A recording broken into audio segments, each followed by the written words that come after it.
Today in our 2016 Ram 2500, we're going to be taking a look at the Curt custom fifth wheel installation kit. Here's what these rails are going to look like once they're installed in the truck. They're going to give us a great mounting point for our fifth wheel hitch or gooseneck adapter.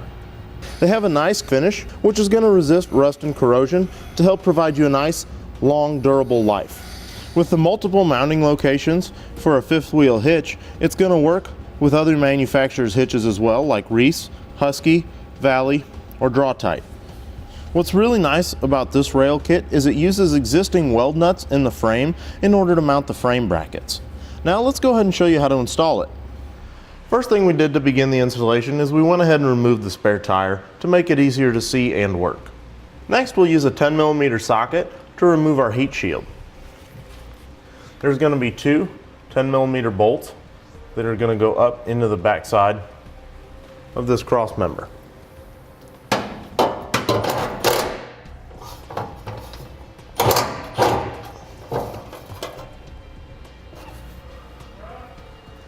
Then on the inside of our passenger frame rail, there's going to be two more of those 10mm bolts to hold this in place.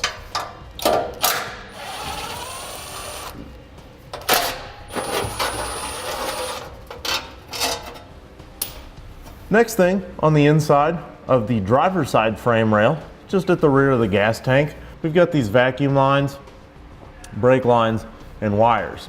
We're going to need to pop those out so that we'll be able to get our frame bracket in behind those.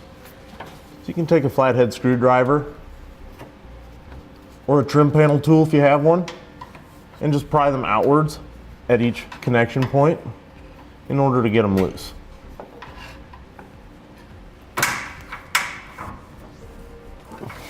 Now where our frame brackets are going to go, we'll need to clean out the threads that are in those weld nuts. So we can take a little bit of spray lubricant,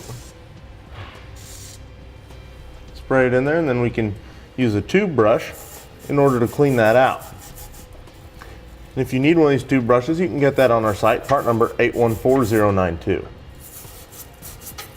And we're going to do that for the weld nuts at all four mounting bracket locations. Now we can take our front brackets and put them up into place. Then we'll use our 12mm bolt with 1/2-inch conical tooth washer with teeth facing in towards the bracket, and we'll put them in through the holes and begin threading them into the weld nuts that are in the frame. And on these front brackets, for the front hole, there's this spacer block that we'll need to put behind it in order to fill the gap because the frame bends. We'll need to put that just behind, and then because of that, we'll need to use a longer 12mm bolt for the front bolt hole location. And as you snug these down, you want to make sure that this bracket is all the way as far as you can against the front side of this hat channel.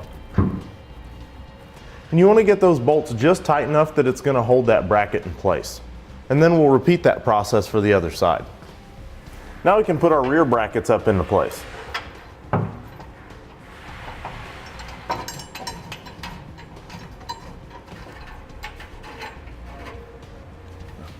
Over here on the driver's side, we'll need to pop our wire loom loose so that we can get our bracket into place.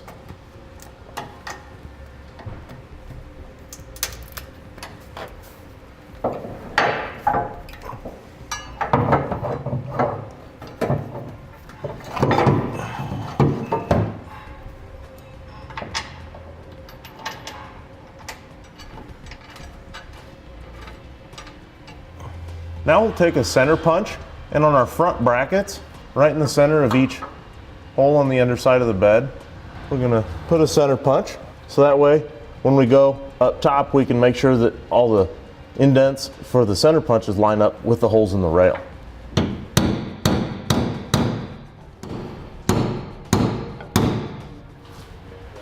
And then we'll do the same thing on the other side. Once we've verified up top that our center punch marks line up on our rail, we can come underneath and begin drilling out our holes.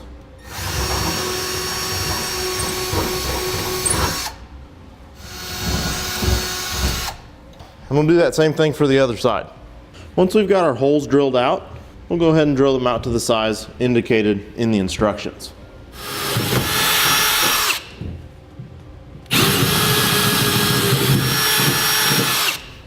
And I'll continue stepping up drill bit sizes until I've reached that final size.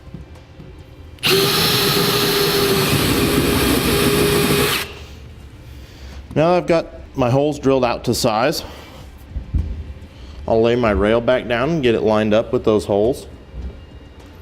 And I'll drop carriage bolts down through there.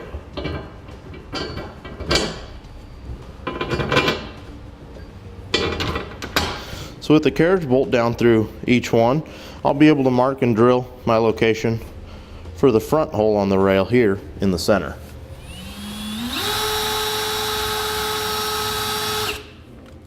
So now I'll remove the rail and drill it out the same way I did the other 4 holes.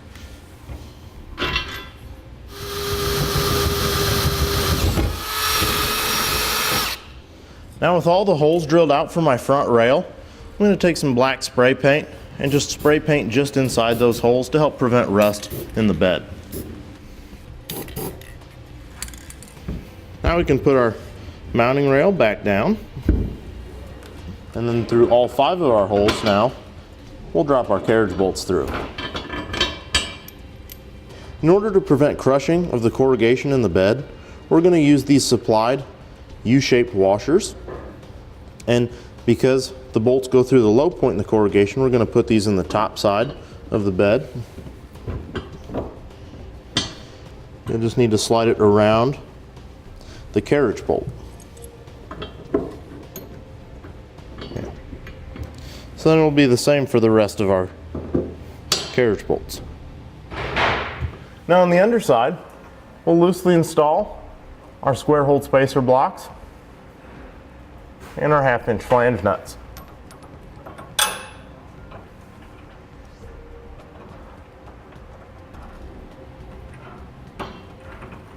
And then we'll do that same thing for the rest of our carriage bolts on this rail. Then in order to check the fitment and proper positioning for our rear rail, we'll want to put our hitch into place.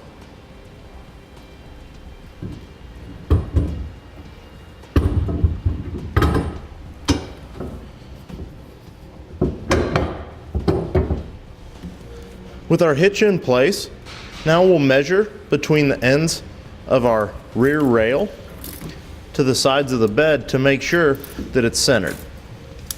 With our rear rail positioned properly, we'll go on our inner holes here and use our center punch to mark the bed and put a little indentation, so then we can go underneath and check to make sure that it's lined up with the bracket on the underside.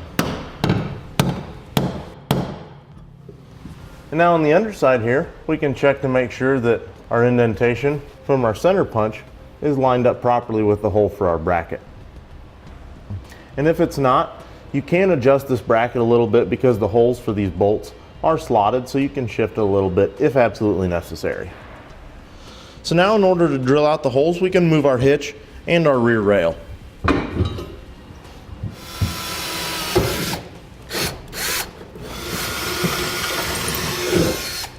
Now the front holes on this rear rail, you're going to have to drill all the way down through the hat channel, so you'll drill through the bed surface and then down through the hat channel.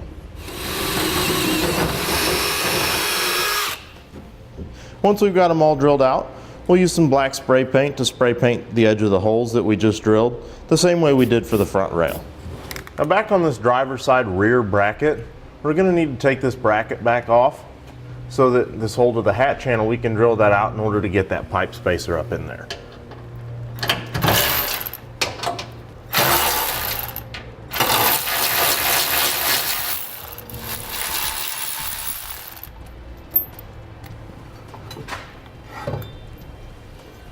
So now we're going to drill this out to the size indicated in the instructions. Then I'll put a little bit of spray paint on this as well.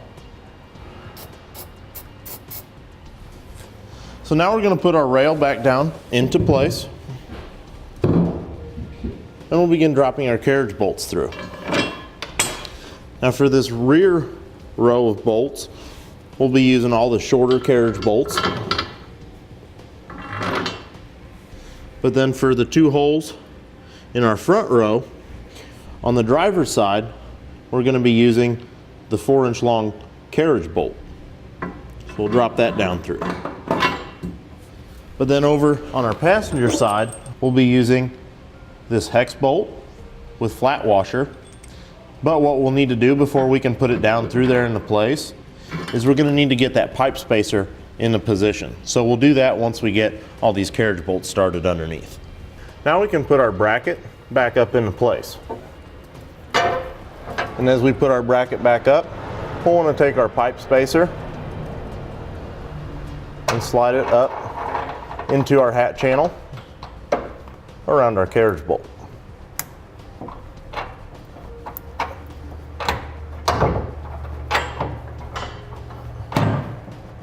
And once we've got it up, you can take a square hold spacer and flange nut and get that started to hold it up in position.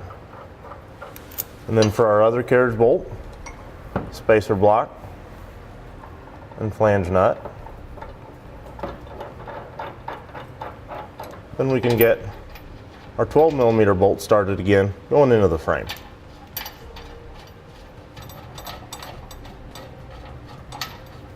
Then we can get our spacer block and flange nut started on our center carriage bolt, and then our carriage bolt that comes down through the bracket on the passenger side. Now we're going to need to feed our pipe spacer into position through the edge of the hat channel here. So I have to put it up and work it over, and I'm going to use a magnet to help work it over that way so I don't lose control. And then once I get it lined up, I'll use a screwdriver to put it down through and secure it in place so then I can go back and put the bolt through.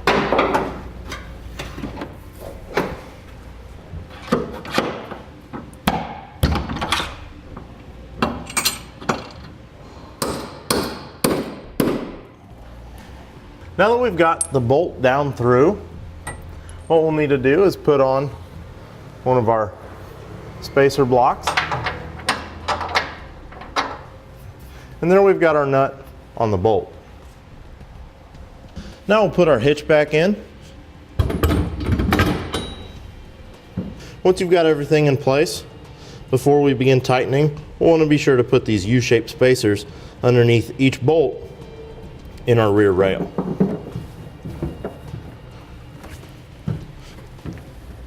Now we'll take a 3/4 inch socket and begin tightening up the nuts on the carriage bolts that connect the mounting rails to our frame brackets.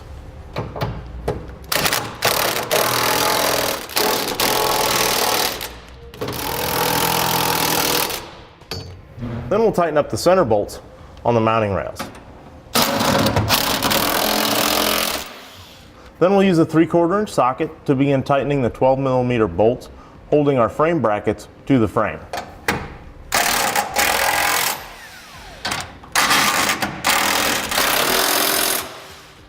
Now, we'll go in that same order and torque them to the specifications listed in the instructions.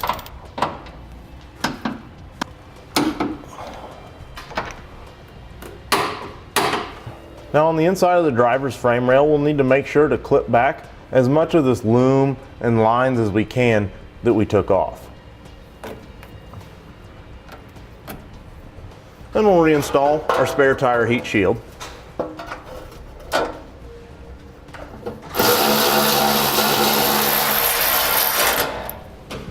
And then we'll replace our spare tire. That's going to complete our look at and installation of the Curt Custom Fifth Wheel Installation Kit on our 2016 Ram 2500. Click the link below to shop, learn more, or visit us at eTrailer.com.